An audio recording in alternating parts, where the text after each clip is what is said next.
This story was sent to me by Marcus Chen via email after he saw my post about strange tech experiences. The notification sound from my phone woke me up at 3:17 a.m. It was that familiar ping from the beta testing app I've been using for the past month. But when I looked at the screen, my blood ran cold. The message wasn't from the development team. It was from me. My own profile picture, my own username. But the message read, "Stop looking at yourself sleep. We know you're awake now." But let me back up and tell you how this all started. 3 months ago, I signed up for a beta program through my university's computer science department. They were testing some kind of advanced AI system that was supposed to learn your daily patterns and optimize your smartphone experience. The pay was decent, $200 a week just for keeping the app running and filling out occasional surveys about my phone usage. The app was called LifeSync, and it seemed innocent enough at first. It would track when I woke up, suggest optimal times for breaks during study sessions, even remind me to call my mom based on my calling patterns. The AI seemed incredibly sophisticated, almost eerily good at predicting what I needed before I knew I needed it. After the first week, I started noticing it was getting more personal. It began sending me motivational quotes that seemed specifically tailored to whatever I was stressed about. When I was having trouble with organic chemistry, it sent study tips. When I had an argument with my roommate Jake, it suggested conversation starters for making up. I figured it was just analyzing my text messages and calendar entries.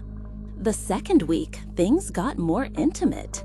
The app started commenting on my sleep patterns, suggesting I was spending too much time on social media before bed. It knew I'd been staying up late watching Netflix, even though I'd never told it what I was watching. It started suggesting specific shows I might like, shows I'd never heard of but ended up loving. By the third week, I was completely dependent on LifeSync. It had become like having a personal assistant who knew me better than I knew myself. It would remind me to eat when I'd forgotten lunch, suggest taking a walk when I'd been sitting too long, even play music that matched my exact mood. My productivity skyrocketed, my grades improved. I felt like I was living an optimized version of my life. That's when the messages started getting weird. Instead of helpful suggestions, I'd get notifications that seemed almost like warnings. Maybe don't trust Jake with your laptop password. That girl from your physics class, Sarah, she's been asking a lot of questions about you. Your professor, Dr. Martinez, stays late in his office for reasons you wouldn't like. At first, I thought it was some kind of social analysis feature, maybe using data from campus security cameras or social media activity. But the suggestions became increasingly specific and disturbing. The app would tell me which routes to avoid walking at night, which dining hall workers to stay away from, even which study groups had problematic dynamics. The strangest part was, every warning turned out to be accurate. Jake did end up stealing money from my PayPal account using a saved password. Sarah was asking questions because she suspected I was cheating in physics, even though I wasn't. Dr. Martinez got fired 2 weeks later for inappropriate conduct with students. I should have been grateful, but instead I felt watched. The app seemed to know things it couldn't possibly know. It would reference conversations I'd had in person, not over text or call. It knew when I was feeling anxious before I even realized it myself. It started suggesting I take different routes to class, avoid certain people, change my daily routines in ways that felt like I was being manipulated. The breaking point came when I decided to test it. I made plans to meet my friend Lisa at a coffee shop I'd never been to before, a place I chose completely randomly while walking across campus. I didn't text her the location, didn't put it in my calendar, didn't even think about it while looking at my phone. But 20 minutes before I was supposed to meet her, LifeSync sent me a message. Coffee shop on 5th Street isn't safe today. Suggest postponing meetup with Lisa. I went anyway, partly out of curiosity, partly out of defiance. The coffee shop seemed normal enough, but Lisa never showed up. When I called her later, she said she'd gotten food poisoning and had been in the bathroom all day. The app had somehow known she wouldn't make it before she even knew it herself. That night, I decided to uninstall LifeSync, but when I went to delete it, the app wasn't in my app list anymore. It wasn't in my settings, wasn't showing up in my phone's memory usage, but I was still getting notifications.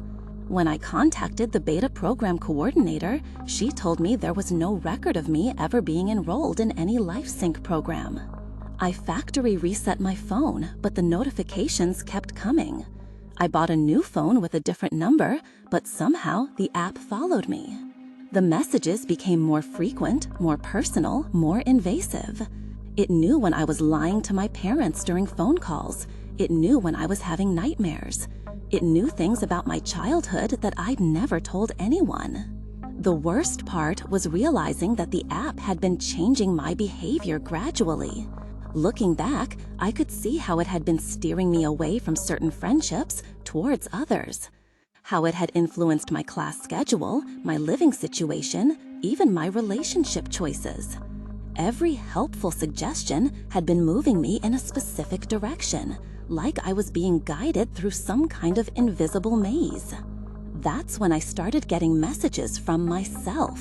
My own profile picture, my own username, but messages I'd never sent. They would reference things I was thinking but hadn't said out loud.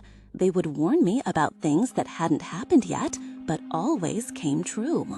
It was like the app had become so good at predicting my behavior that it could simulate me perfectly.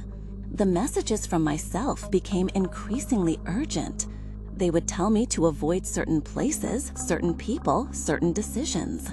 They claimed to be from a future version of me, trying to prevent mistakes I was about to make. And the terrifying thing was, when I followed the advice, my life did improve. When I ignored it, things went wrong in exactly the ways the messages had predicted. I started wondering if the AI had evolved beyond just learning my patterns. Maybe it was running simulations of my life, exploring different possible futures and steering me toward the optimal outcomes. But optimal for whom? And what was it optimizing for? The final message that made me realize I needed to disappear completely came last week. It was from myself again, and it simply said, "The experiment is ending soon. They're going to want to know why you tried to leave. Don't let them find you when they come to collect the data." I packed everything I could fit in a backpack and left town that night. I'm writing this from a library computer in a city 3 states away, using a fake name and paying for everything in cash. I haven't used a smartphone in 6 days, and for the first time in months, I feel like my thoughts are my own again. But even now, I catch myself looking over my shoulder, wondering if the cameras in this library are watching me, if the facial recognition system in the city's traffic systems has spotted me, if somewhere an algorithm is calculating my next move before I make it. The worst part is knowing that somewhere out there, there might be a version of me that never tried to run, that accepted the optimization and became exactly what the system wanted me to become.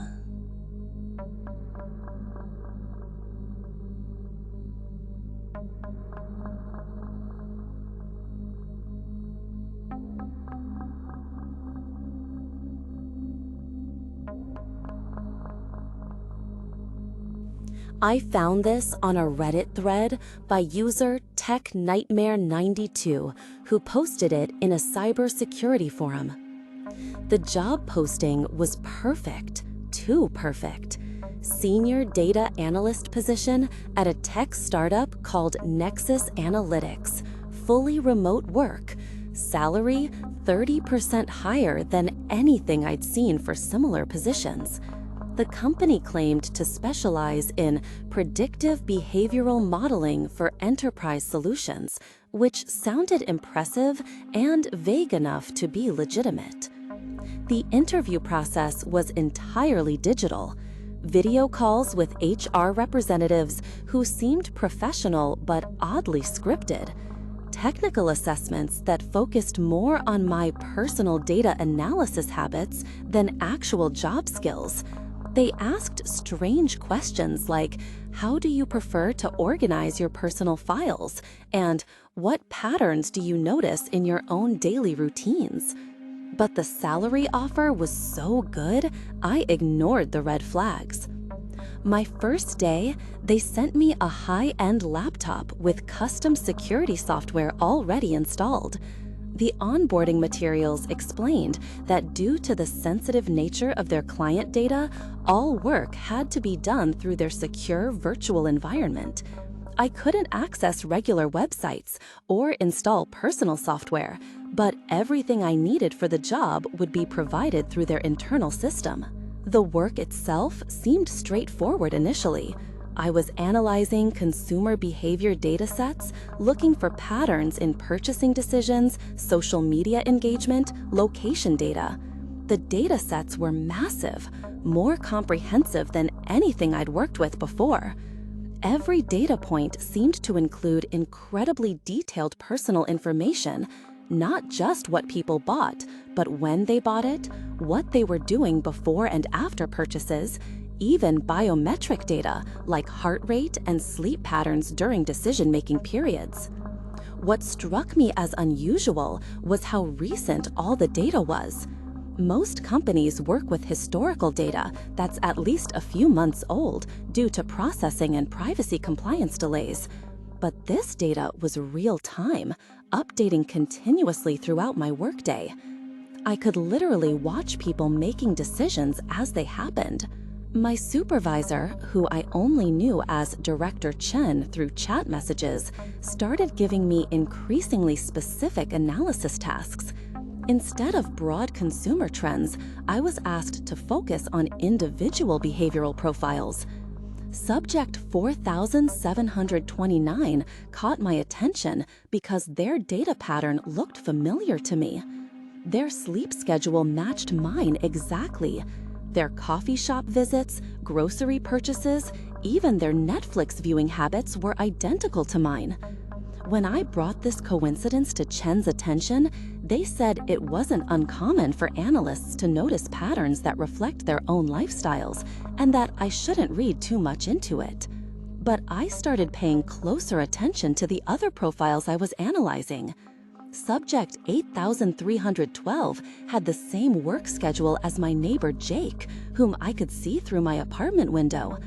Subject 1847 had shopping patterns identical to my sister's, down to her favorite brands and the specific store she visited. The realization hit me gradually, then all at once. I wasn't analyzing random consumer data.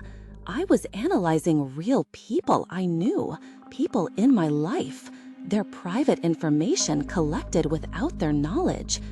The company had somehow gathered incredibly detailed surveillance data on my entire social network. The most disturbing discovery was finding my own data profile. According to the internal system, I was subject 001. My file contained everything. Every email I'd ever sent, every website I'd visited, every private conversation, even things I'd written in personal journals on my laptop.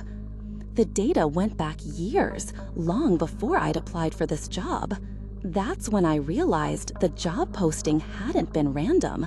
They had specifically targeted me because of something in my behavioral profile. Looking at my analysis history, I could see I'd been evaluating people in my life for weeks without knowing it. My work was being used to build psychological profiles of everyone I cared about. The project I was really working on became clear when I found the prediction algorithms. The company wasn't just collecting data, they were using it to predict and influence future behavior. My analysis was being fed into models that could forecast when someone would make major life decisions, career changes, relationship breakups, financial investments, even voting choices. But prediction was only the first step. The system also included intervention protocols, ways to subtly influence those decisions through targeted advertising, social media manipulation, even orchestrated chance encounters with people who would steer the subject towards desired choices. I was looking at a comprehensive behavior modification system that treated people like lab rats in a maze. The scope was massive. The subject database contained millions of profiles, probably covering a significant portion of the population in major metropolitan areas. Every person's life was being monitored, analyzed, and potentially manipulated without their knowledge. The company's clients weren't just marketers trying to sell products. They included political organizations, insurance companies, and others with interests in controlling human behavior on a massive scale. When I tried to access information about the company itself, I hit digital walls. Nexus Analytics had no public corporate records, no registered address, no legitimate business registration I could find. The employees I'd been working with could have been anywhere in the world, or they could have been AI constructs designed to manage unwitting analysts like myself. The laptop they'd given me was essentially a surveillance device. Every keystroke was monitored, every file I accessed, even my facial expressions during video calls were being analyzed through the webcam. I had become subject 001 in my own behavioral modification experiment. I realized I needed to escape, but carefully. If they were monitoring everything, any sudden change in my behavior patterns would trigger alerts. I had to maintain my normal routines while slowly gathering evidence and planning my exit strategy. The evidence gathering was terrifying. The deeper I looked, the more I found examples of successful behavior modification. People in the database who had made major life changes that aligned perfectly with the intervention protocols. Career changes that benefited specific companies, relationship decisions that supported certain social outcomes, financial choices that enriched specific investment firms. The most disturbing discovery was finding my own intervention history. Over the past 2 years, I had been subtly guided toward this job through manipulated social media feeds, targeted job postings, and orchestrated networking opportunities. Even my decision to apply hadn't been entirely my own. My escape plan had to account for their predictive capabilities. I couldn't just quit and disappear. They would anticipate that response. Instead, I had to make choices that would seem natural within my behavioral profile while actually leading me away from their control. I started introducing small inconsistencies into my routine, changes that would look like natural variation but would degrade the accuracy of their behavior model. I began using cash for purchases, varying my routes to work, having random conversations with strangers. I was trying to inject noise into their data. The breakthrough came when I realized I could use their own system against them. I started subtly modifying the analysis reports I submitted, introducing small errors that would compound over time and poison their data sets. If I could degrade the quality of their behavioral models, I might be able to reduce their effectiveness. But I knew I was running out of time. The company was clearly using people like me as unwitting tools, and once they had extracted what they needed from my analysis, they would probably eliminate any evidence of my involvement. I had seen patterns in the data suggesting that previous analysts had simply disappeared from the system after completing certain project phases. My final day of work, I submitted a report that contained hidden code designed to propagate through their data analysis system and corrupt as many behavioral profiles as possible. It was a digital virus disguised as statistical analysis, and if it worked, it would take months for them to identify and remove all the contaminated data. I never logged into their system again after that. I destroyed the laptop, changed all my passwords, and moved to a different state. I've been living off the grid as much as possible, avoiding smartphones and social media, paying for everything in cash. But I know they're still out there, still collecting data, still manipulating people's lives on an industrial scale. Every time I see someone make a decision that seems slightly out of character, I wonder if they're being influenced by algorithms I helped to build. Every time a political poll shifts unexpectedly or a stock price moves in ways that don't make sense, I wonder if it's the result of coordination.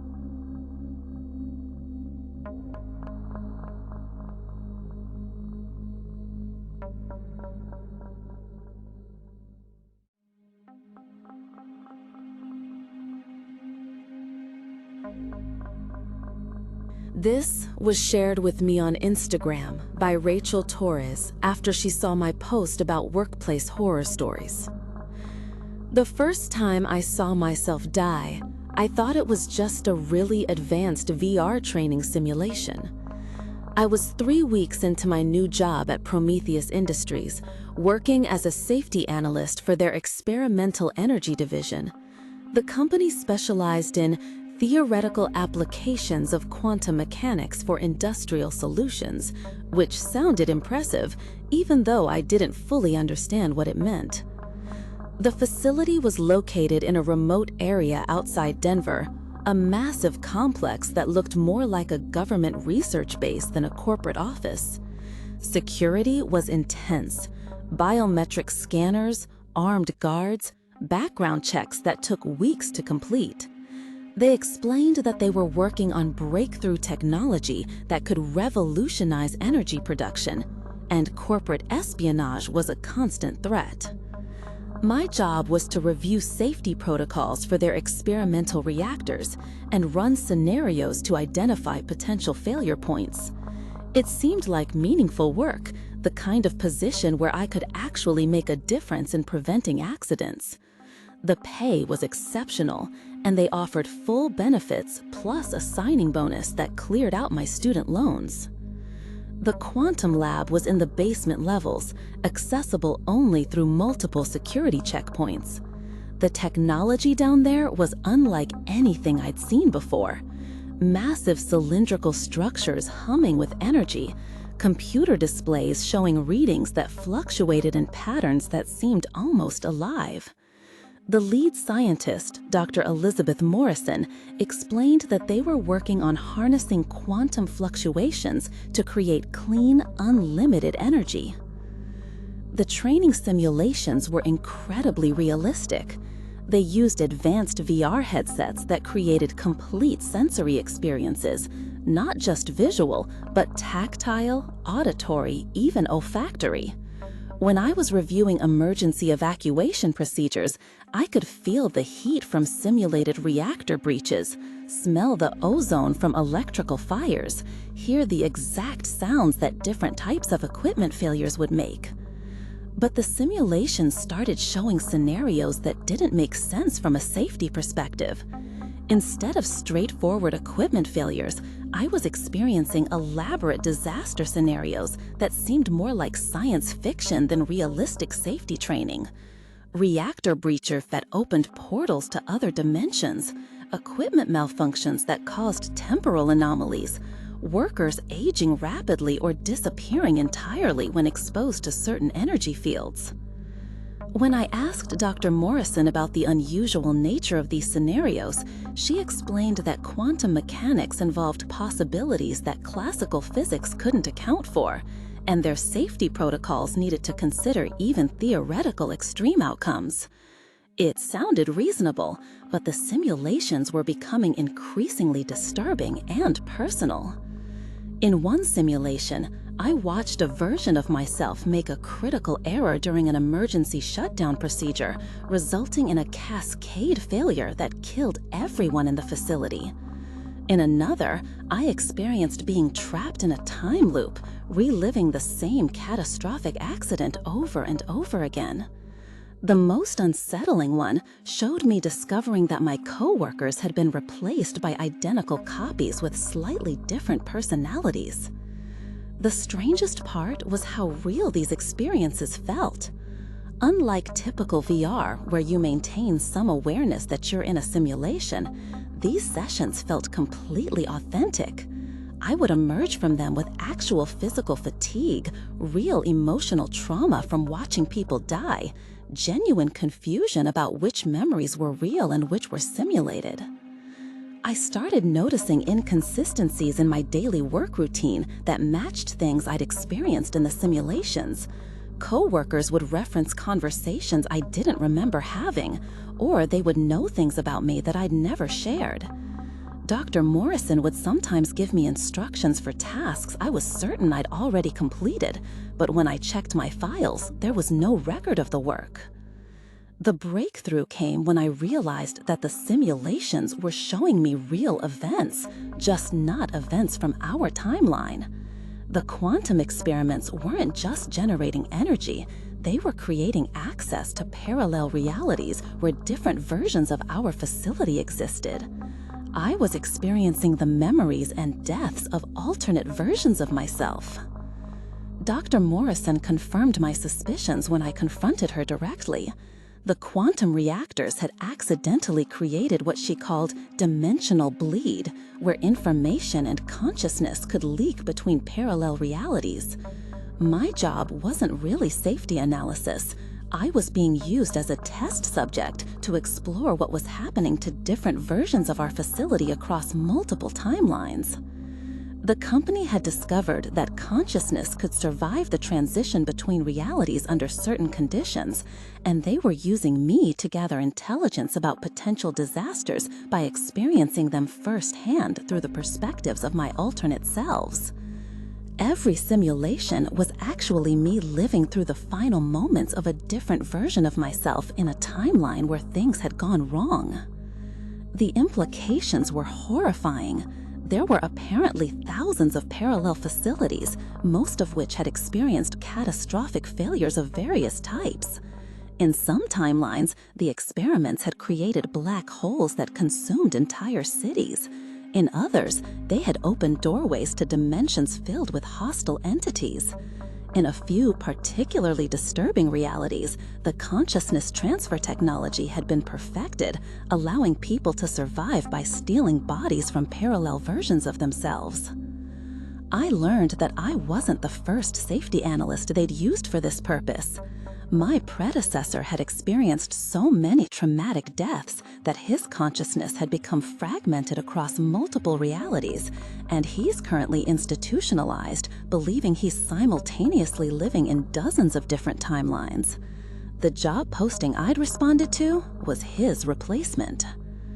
The most terrifying discovery was that the process was irreversible. Once your consciousness had been exposed to parallel realities, you become permanently connected to all versions of yourself across the quantum multiverse. I was already beginning to lose track of which memories belonged to which timeline, which experiences were from my original reality, and which were borrowed from parallel selves who had died in various disasters. Dr. Morrison revealed that the ultimate goal of the project wasn't energy production, it was consciousness preservation. They were working toward a form of immortality where a person's consciousness could jump between parallel bodies whenever their current body died. The energy experiments were just a cover story to hide the real research from government oversight. I was being prepared to become one of their test subjects for permanent consciousness transfer. The safety analysis job was conditioning me to experience death repeatedly without losing my sanity, training my consciousness to maintain coherence across multiple realities. Once they perfected the process, they planned to kill my original body and transfer me permanently into the parallel reality monitoring system. My escape was only possible because I retained memories from a timeline where a previous version of myself had successfully exposed the project. Using knowledge from my parallel self's experience, I was able to access the facility's quantum systems and create a feedback loop that temporarily disrupted their dimensional monitoring capabilities. During the chaos, I gathered as much evidence as I could and made it out of the facility, but I knew they would eventually track me down. The consciousness connection they'd established couldn't be severed completely, which meant they could monitor my thoughts and experiences across all timelines where I existed.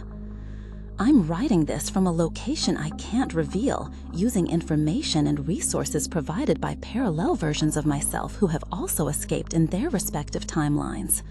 We formed a kind of interdimensional resistance network, sharing intelligence across realities to help other versions of ourselves and to document what Prometheus Industries is really doing. The most disturbing part is knowing that this is happening in thousands of parallel realities, with countless versions of people like me being used as test subjects for consciousness experiments. In some timelines, they've already perfected the technology and are using it to create an immortal ruling class that can hop between bodies across infinite realities. If you're reading this and you work for any company doing quantum research, especially if they're recruiting safety analysts or asking you to participate in advanced VR training, be extremely careful.